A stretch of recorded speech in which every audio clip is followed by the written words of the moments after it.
August 2nd, 216 BC. In a sun-soaked valley near the small town of Cannae in southeastern Italy, a cataclysmic confrontation is about to unfold.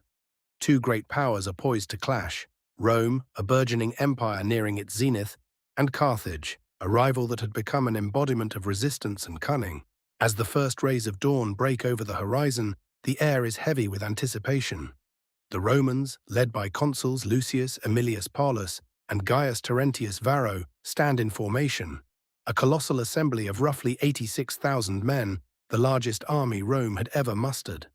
They have come not only for victory, but to reclaim their honor after 2 years of relentless humiliation on the battlefield against the Carthaginian mastermind, Hannibal Barca. But across the battlefield, a different scene unfolds. Hannibal commands an army of approximately 50,000, an amalgamation of Carthaginians, Gauls, Spaniards, and elusive Numidian cavalry. Outnumbered and far from home, Hannibal's men are weary yet fierce. Their leader, whose audacity has sowed dread in the hearts of Roman citizens, possesses a mind as sharp as the swords of his soldiers. And today, he will turn the tables on the might of Rome. As the two forces face each other, Hannibal's strategic genius will soon be revealed.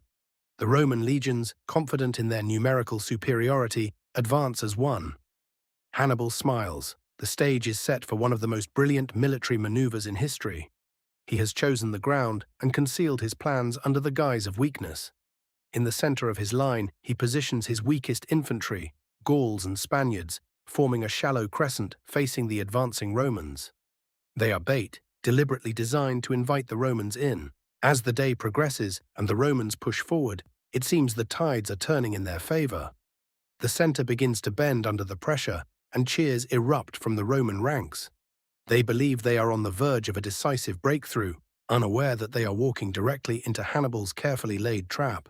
With a heart-pounding thud, the Romans march deeper into the crescent, encouraged by the fresh scent of potential victory. But Hannibal, ever patient, awaits the perfect moment. Then, as if by a conductor's baton, the climax arrives. With a swift, decisive move, he signals his African infantry, the true backbone of his army, hardened veterans from the harsh deserts of North Africa. They spring into action, wheeling inward from the flanks, an impregnable wall of steel and determination. At the same time, Hannibal's cavalry, having outmaneuvered the Roman horsemen, surges forward from the rear, crashing into the unsuspecting legions. In an instant, the Romans find themselves encircled, front, back, and both sides, cut off from retreat and maneuver. What follows is devastating. As panic ensues among the Roman ranks, the slaughter begins. Confounded and desperate, the Romans try to break free, but there is no escape from Hannibal's meticulous planning. The killing fields run red with blood, and cries of despair fill the air. This is not merely a battle, it is a massacre. Somewhere between 50,000 and 70,000 Romans are killed within a single day. A staggering toll that marks one of the bloodiest days in human history.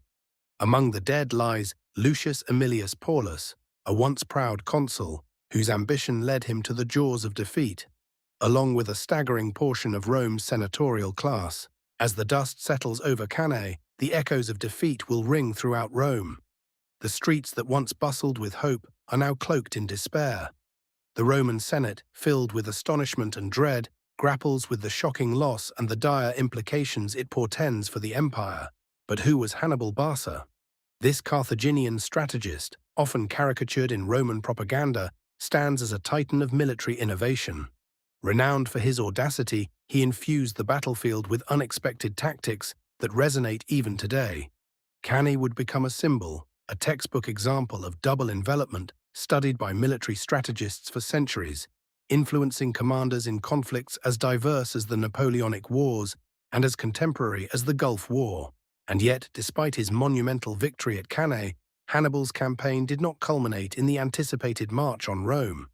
Instead, he remained in Italy for over a decade, thwarting Roman attempts to squash him, but never laying siege to the heart of the empire.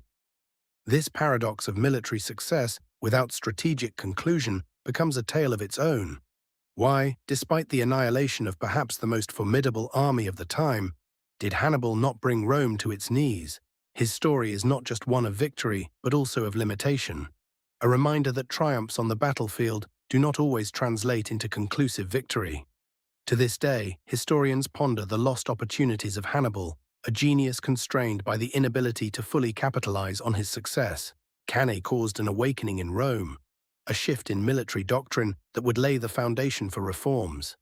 It compelled the Romans to confront their vulnerabilities, leading them to adapt, innovate, and ultimately rise from the ashes of defeat stronger than before. Hannibal's legacy thus intertwines with that of Rome, each influencing the other. His tactics live on, echoing through history, reminding us of the fine line between triumph and ruin.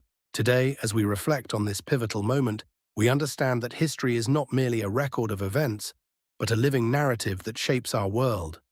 The Battle of Cannae serves as a testament to the brilliance of strategic thought and the tragic costs of conflict, reminding us that victory often carries the weight of profound loss.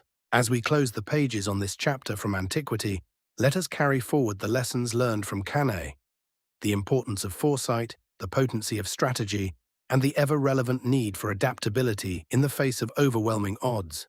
For in every battle fought, whether on the fields of Cannae or the arenas of our time, the echoes of the past continue to resonate, urging us to remember, to learn, and to evolve.